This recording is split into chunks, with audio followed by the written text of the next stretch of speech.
اس پر آج جو most of the members تھے پارلیمانی پارٹی کے، ان کی رائے یہی تھی کہ تمام جو کام ہے، اجلاس ہے، بجٹ کی کارروائی ہے، اسے افہام و تفہیم سے حل کرنا چاہیے، اس کو طریقے سے اس سارے معاملے کو حل کرنا چاہیے تھا.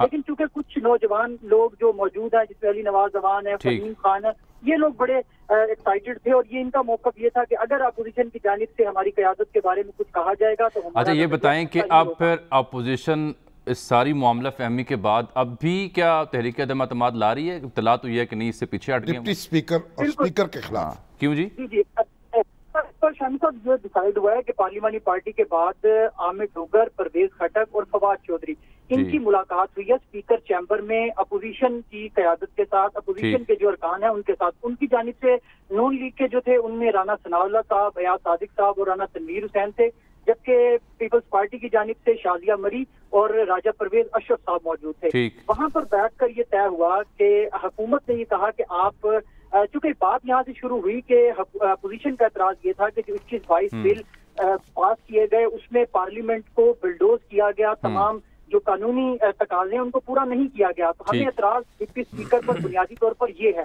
تو آپ ان تمام بلوں کو واپس لے لیں.